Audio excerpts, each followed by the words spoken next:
Hi guys, Derek here with the Closet Doctor. Conversation today on Facebook about radius closet hanging rods, and I don't use them. I don't think they're a great use of space. I understand that some people like how they look, but physics were brought up, and so I went ahead and put some stuff together. I'm not great at math. You can do your own numbers if you want.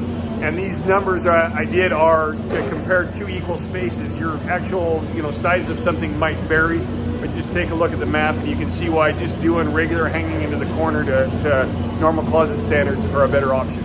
Okay, I've got my high-tech drawing here of on a cover sheet, and so what we've got is this is our corner here, and we're 2 foot by 2 foot. Now your spacing here may vary a little bit. We're using standard numbers for both of them, but if you've got a double hang that is 2 feet wide and then you come out for 2 feet of clearance here, you can hang clear all the way into that corner.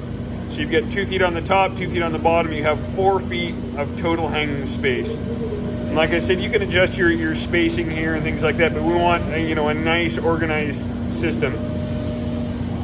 Now, somebody posted a fine drawing that might have been better than this one. It might not have, but when we take a look at this, we use the same 2 foot space by 2 foot space, and you put your hangers on here. You've got a radius rod, and those, in the back, they're going to have more space between them. But here at the front, the clothes are going to be touching. So the actual available hanging space is not the length of the rod. The actual hanging space is equal to the radius of the front of the hanger.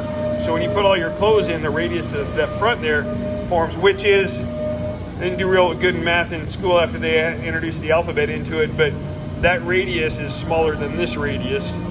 So I went over here and I did some rough math on this. So once again, we've got a 2 foot, this is actual scale, 2 foot by 2 foot area. And I've got a radius of a garbage can right here turned upside down. And so the length of that radius, here's how I got that.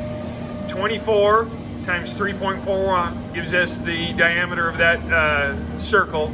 We divide that in 4 because it's a quarter circle. My math was like 18.3. I'm gonna say we got 18 to 19 inches of hanging rod space. Now, when we go and put a hanger on that and our clothes hang out to the front of it, that space is smaller. And it's going to reduce, somebody pointed out 8 inches, so it goes 16 times 3.14 divided by 4 gives us 12 to 13 inches of usable space.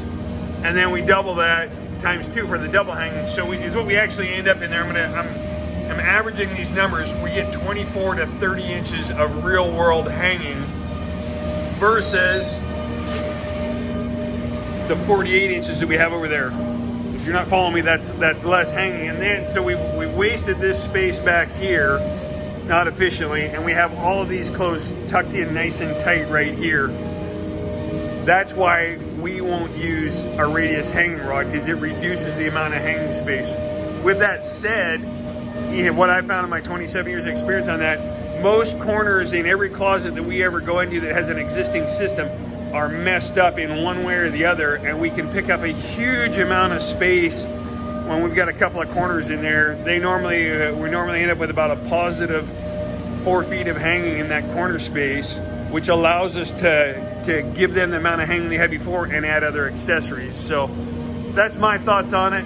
I wouldn't use them. I don't think that should be something that we should be using in custom closet systems, because it's not, while it might look kind of cool, it is a gimmick and it's not a great design feature.